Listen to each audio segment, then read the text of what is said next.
So I would like to introduce Amanda, who is an amazing young person, who, after reading her bio, which you guys have in your pamphlet, I'm not going to go through it because it's long and it's in depth, and you can find her on YouTube and see some of the amazing things that she's done. But she was a 2014 Youth Poet Laureate of Los Angeles. She's written a book. She's executive director of her own nonprofit. Please put your hands together for Amanda.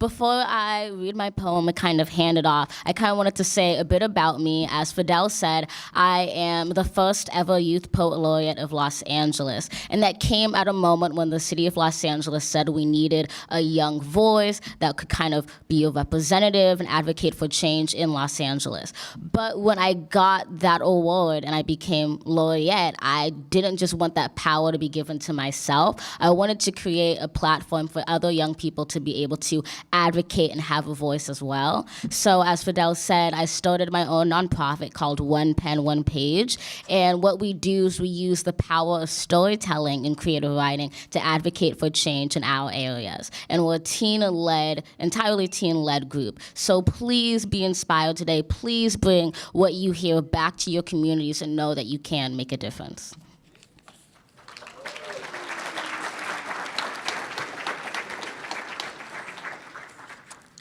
This poem I'm going to read is the poem that I read when I was named the Los Angeles Youth Poet Laureate. And it's based actually off of these responses that my mom, who's in the audience, I'm very proud of her, a round of applause for my mom, actually.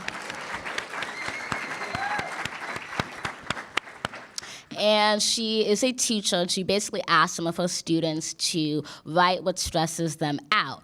And she got all these responses back and all these stories, and I was reading through them, and I was like, there needs to be a composition that's made out of this. We need to take this power and these stories a step further. And so I made this poem, and it's called Neighborhood Anthem. Neighborhood Anthem.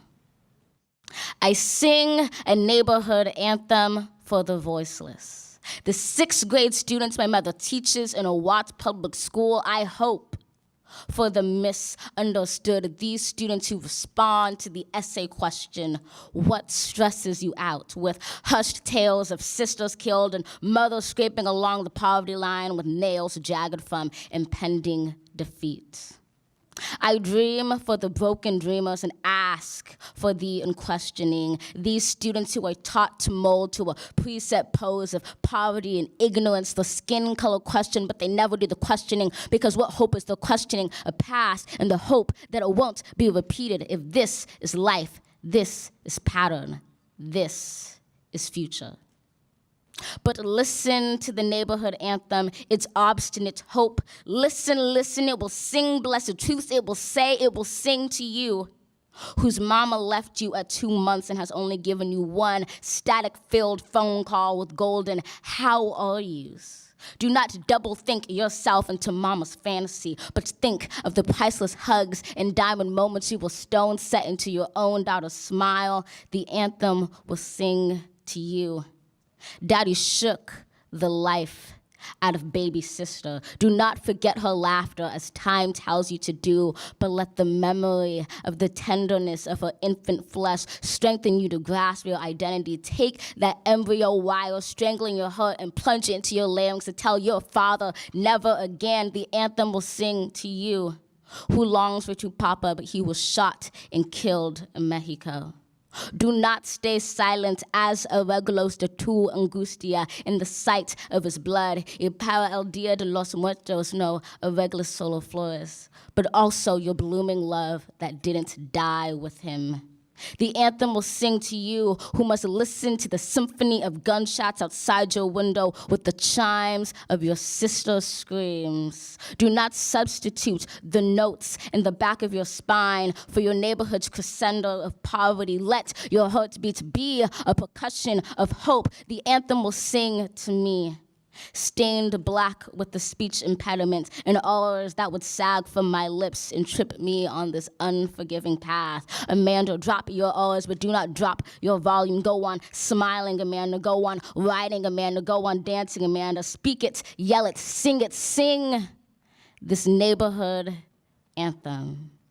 Sing that this is home, the telephone lines with shoes hanging like lynched corpses from every street corner. This is pat on children sprouting from the newly fertile legs of children. This is knowledge. This is life. This is past. But this time, our past will not define our future. For we, crisp yellow, burning red, rich brown, strong black, spangled white, all questioning youth, heal our past, dwell in our present, and will always be our future.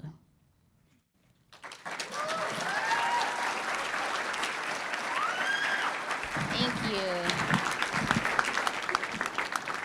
Before I step off, thank you so much. I just wanted to mention that all the stories you heard in this poem are true. And actually, some of the students that submitted these stories and that I read are here today. So I just wanted to provide that as evidence that your stories do matter, your voices do matter, and they can inspire so many people, because I know I, at least, was deeply inspired. Thank you. Thank you, Ray. One more time, give it up for Amanda Gorman. Come on.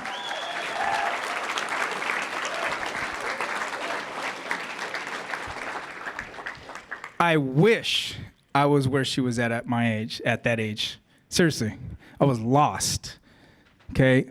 One of the other things that I do is I work with people that have gone through trauma, okay?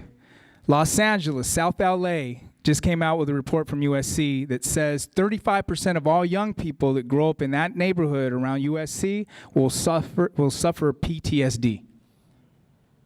It's a higher rate than any of the military that go over to Afghanistan or Iraq, right? It's a higher rate of trauma here in LA. So the reason I mention that is many of the things that I do, the tools, are stories, is where the medicine is.